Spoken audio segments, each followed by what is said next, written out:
নির্বাচন কমিশন পুনর্গঠনে বেগম খালেদা জিয়ার দেওয়ার প্রস্তাব রাষ্ট্রপতির কাছে পাঠাবে বিএনপি। এজন্য রাষ্ট্রপতির সাথে সাক্ষাতের সময় চেয়েছে দলটি। দলের কেন্দ্রীয় কার্যালয়ে সাংবাদিকদের সাথে আলাপকালে বিএনপি মহাসচিব মির্জা ফখরুল ইসলাম আলমগীর এসব কথা জানিয়েছেন। হাসান মাহমুদের রিপোর্ট।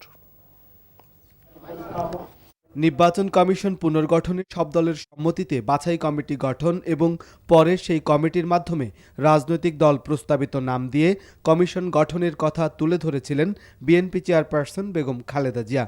সংবিধান অনুযায়ী কমিশনের নিয়োগ চূড়ান্ত করবেন রাষ্ট্রপতি।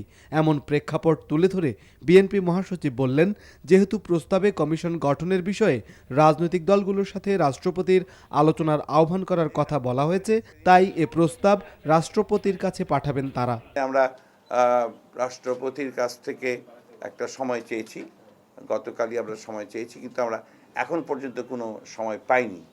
আমরা আশা করছি যে আমরা রাষ্ট্রপতির সঙ্গে দেখা করে আমাদের এই প্রস্তাবটা তার কাছে উপস্থাপন করবার জন্যে বা তাকে দেওয়ার জন্য একটা আমাদেরকে তিনি সুযোগ করে দেবেন, সেই অপেক্ষায় আমরা আছি।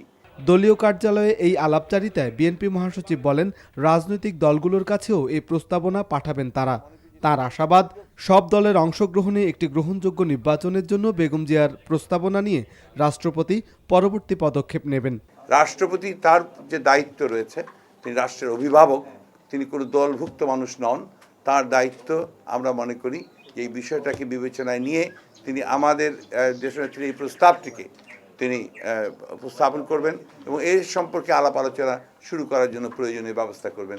অতিচারিতা করে তো লাভ নেই। এখন যেটা সমস্যা আছে সেটা সমাধান করার জন্য আমরা প্রস্তাব দিয়েছি, আশা করি সরকার এই সুযোগটা গ্রহণ করবে। এদিকে বিএনপির সিনিয়র ভাইস চেয়ারম্যান তারেক রহমানের জন্মবার্ষিকী উপলক্ষে মিলাদ ও দোয়া মাহফিল করেছে বিএনপি। দলের কেন্দ্রীয় কার্যালয়ের নিচে আয়োজিত দোয়া অনুষ্ঠানে মহাসচিব ছাড়াও বিএনপি নেতাকর্মীরা অংশ নেন। Hasan Mahmud, NTV news, Dhaka.